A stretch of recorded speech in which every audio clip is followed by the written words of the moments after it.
Sir జూబ్లీలో family political war ట్విస్ట్లు అసలు ఏం జరుగుతుంది? TDP secret game. జూబ్లీ హిల్స్లో అసలు పోలింగ్ ఇంక బొచ్చ 1-2 రోజుల్లో ప్రచారం అయిపోవాలి.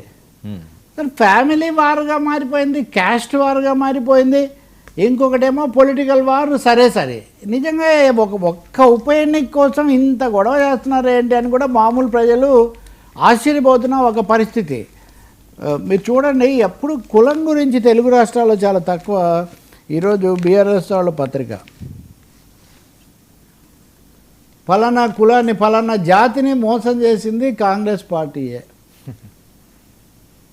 అంటే కులం గురించి మతం గురించి చర్చలు తేవడం అది జరుగుతూ ఉంటుంది, కానీ అంటే ఏ స్థాయిలో ఇక్కడ కీలకమైన అంశం ఏమంటే టీడీపీ పాత్ర ఏంటి పైకి కనిపించట్లేదు. టీడీపీ చనిపోయిన గోపీనాథ్ గతంలో తెలుగుదేశం నేపథ్యం నుంచి వచ్చారు కాబట్టి ఆయనతో ఉందా, లేక మళ్ళీ బీఆర్ఎస్ పెరగకూడదు, సిటీలో రాకూడదు అనే కోణంతో వాళ్ళు కాంగ్రెస్ పార్టీని అందులో రేవంత్ రెడ్డికి ఉన్న స్నేహాన్ని బట్టి చేస్తున్నారా అన్నది ఒక పెద్ద ప్రశ్న. బీఆర్ఎస్ ఇంత గట్టిగా ఇది నామా నాగేశ్వరరావు మాట్లాడుతున్నారు. వీళ్ళందరూ ఈయన కూడా తెలుగుదేశం నేపథ్యం ఉన్న వ్యక్తే కదా. తుమ్మల నాగేశ్వరరావు అంటేనే ఓడిపోయి ఇంట్లో ఉంటే కేసీఆర్ పిలిచి మళ్ళీ మంత్రిని చేసి ఆయనకు పూర్వ ప్రాభవం తీసుకొని వచ్చారు. అటువంటి బీఆర్ఎస్ ఈ ఒక కులానికి ఎలా వ్యతిరేకమవుతుందని నామా నాగేశ్వరరావు వాళ్ళ గుద్ది చెప్తున్నారు. ఈ లోపల రేవంత్ రెడ్డి ఏమో కుల సంఘాల సమావేశాలు వాటికి వెళ్ళి మీరు నాతోనే ఉండాలని చెప్తున్నారు.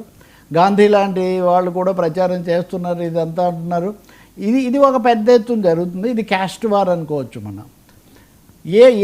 ఈ లోపల పవన్ కళ్యాణ్ ప్రచారానికి వస్తారు ఏదో చెప్పారు, కానీ జనసేన మటుకు మద్దతు ప్రకటించింది. సో ఇది కూడా ఇక్కడ కూడా క్యాస్ట్ ఇంప్లికేషన్స్ మనం చూస్తాం. ఇంకా రెండో విషయం, మరి ఎవరు అనూహ్యమైంది ఫ్యామిలీ వార్. నా కొడుకు చనిపోవడానికి మీరే కారణమని, లేకపోతే నా కొడుకు నన్ను చూడనివ్వలేదని ఆ చనిపోయిన గోపీనాథ్ తల్లిగారు అనటము, అలాగే ఆయనకు జీవిత భాగస్వామి ఎవరు, భార్య ఎవరు అన్న పద్ధతిలో చర్చ. ఇది మామూలు చర్చ కదా, ఇది అధికారుల దగ్గరికి రావటము, కోర్టుల్లోకి వెళ్ళటము, మీడియా వార్గా మారటము. నిజంగా ఎన్నికలు అంటే ఎంత తీవ్ర స్థాయికి జూబ్లీ హిల్స్ వార్ చేరిందనేది మనకు దీన్ని బట్టి తెలుస్తుంది. ఇంకా మూడోది ముందు నుంచి ఉన్నదే పొలిటికల్.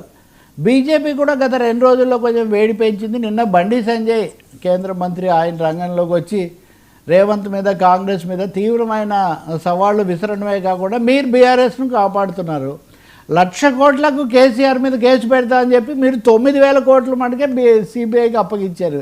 మీరు తీసుకోవచ్చు కదా 1,00,000 కోట్లు, సిబిఐ మీ చేతుల్లో. అంటే ఎవరు ఏ పాత్ర ఏంటి అసలు తెలియదు అనమాట. ఇందులో ఎవరు పక్కదో పట్టిస్తున్నారు, ఎవరు నిరీక్షిస్తున్నారు కూడా తెలియనటువంటి ఒక పెద్ద పరిస్థితి.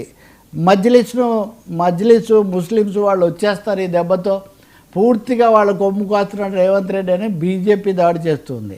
సో వీటన్నిటి మధ్యలో జూబ్లీ హిల్స్లో ఓటర్లు ఎలా ఉండబోతున్నారు ఒకటైతే నిజం. గత 2 రోజులుగా మీడియాలో ఇప్పటి వరకు ఉన్న సినేరియో ప్రచారము నరేషన్ వేరుగా ఉంది, కానీ చాప కింద నీరులాగా కాంగ్రెస్ పార్టీ కొన్ని ప్రత్యేకమైన వ్యూహాలతో ముందుకు వెళ్ళింది.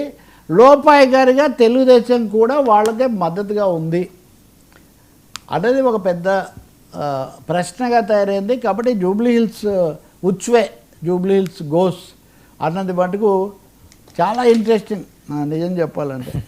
ఒక కేటీఆర్ మటుకు దాదాపు అన్ని ఛానల్స్కు ఆయన ఇంటర్వ్యూలు, అన్ని చోట్ల తన అభిప్రాయాలు, ప్రమాణాలు, ప్రతిజ్ఞలు, సవాళ్ళు ఒకటి కాదు, చాలా డ్రామాటిక్గా నాటకీయంగా జూబ్లీ వార్ జరుగుతుంది. జూబ్లీ జంగిల జూబ్లీ దంగల్ ఏదో అనాలి మనం. ఇంకా సార్ బీహార్లో పోటాపోటీ ఓట్ చోరీ పడిందా?